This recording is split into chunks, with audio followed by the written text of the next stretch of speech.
but there is a path there. You just have to understand that what's happening to you, it might not feel beneficial right now, but when you come through the other side, you'll understand why this happened to you.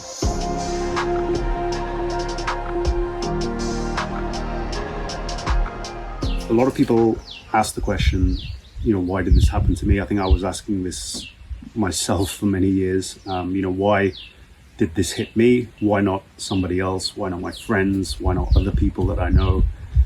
And it's something that I've been contemplating a lot since I've been on my trip to India, and I actually sought out the guidance of certain elders, certain gurus that by chance just happened to come across, explained details of my story. And from my own personal experience, what I kind of came to understand is that I was very much going down a path that wasn't for me, wasn't constructive. I was a workaholic. I thought I knew what happiness in life was, more so on the materialistic side, doing stuff for myself, that kind of living for yourself pretty much all the time, and probably not taking care of myself as much as I could, drinking way too much, kind of trying to numb the pain. And this is a much bigger discussion. I mean, we can go into childhood traumas, we can go into different layers here, but for the purpose of this video, I kind of want to keep it relatively short. And what I kind of understood is that in certain situations, when you're going down that path, the only way that you will actually change is if you really hit the ground hard. Most people don't change. So I had to find a way to self-heal. Okay, and the only thing that would have put me on that path is a total breakdown of my system, in which my life was in danger, in which I had to kind of find those kind of healing methods to heal myself.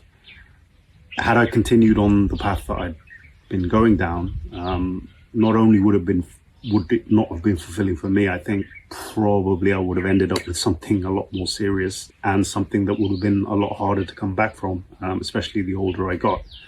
So this is why it tends to happen. I mean, in Hinduism, they talk about the chakra systems, and as you get older, you start at the lower chakras, and as life happens, you move through the chakras in the body.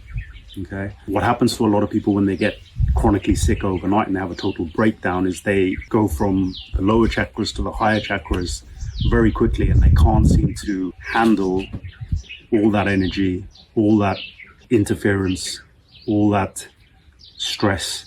Their body is not in a place to handle that. And that's when you start to have physiological problems to do with serotonin. Certain neurotransmitters get messed up, your hormones get messed up. And this is what causes, feelings of disassociation, causes all sorts of different energy blockages within the body. And you're just not ready to go through that process. And that's where a lot of you guys find yourselves right now is you've been elevated to that level without actually, being ready. And the way back, as I always say, it's not easy. You have to learn. It's a big awakening. And as I said, suffering is the lesson here. You have to go through a level of suffering to get through the other side. But there is a path there. You just have to understand that what's happening to you, it might not feel beneficial right now, but when you come through the other side, you'll understand why this happened to you. And I'm pretty sure, you understand that you are probably not on the right path. And this is a call from your body and from the universe to go back to the basics, go back to yourself, go back to your body, everything that we teach in Two Paths, to reconnect with yourself. It's almost like the inner guru inside you will start to emerge through this process. It's inevitable. You're already on the path. It's going to happen. And with the right guidance, with the right methods that you put into practice, it's just a matter of time before you go through that, and then you're going to come out the other side a much wiser, better person. I look back at the person that I was prior to getting sick, and I wouldn't say it's day and night, because obviously, I'm still me, but it does give you a certain empathy for others suffering. and it makes you see the world in a different way. And as I said, a lot of people are not ready to see that. So when you look around and you look at the world, and you just need to switch on the TV, and you see people dropping like flies, okay? You see effects of certain medications. You see a lot of people getting sick around you. What I would say to you guys is you have the opportunity to go through that path, to ascend and kind of assimilate. And it's going to be a very beneficial journey for you to do that now, rather than wait and do it later on down the line or in another life. You know, this is the path that you're on now. It's not something you can get off. You know, this is, I wouldn't say you've been chosen, but circumstance has led you to find out ways of healing yourself. And once you actually discover that, and once you actually get through that, you know, you start to have an understanding. And you can go on loads of, you know, healing videos. And what do most people say? They always say the same thing, right? They say that when I was healed, I realized why this happened to me. And in a way, I was actually thankful for what happened to me. And I know in your position, it just sounds like BS, right? Like, it's like, why would you be thankful for this?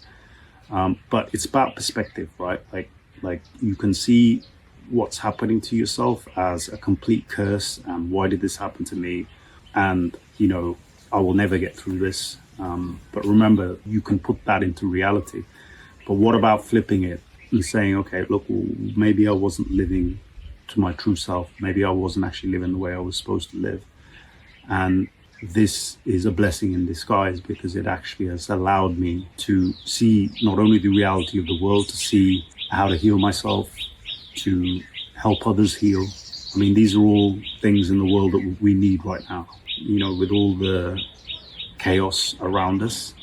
And this is a question that I did pose to a guru I sat down with, and I said, look, when I've come out of this, you know, I see all this chaos around the world. I see the amount of corruption. I see that everything that I used to think, you know, is incorrect. You know, I used to think the medical industry was there to help us. I used to think governments were there to help us. I used to think everything that my parents said was correct, or my elders said was correct. And you kind of realize now that the reality is very different.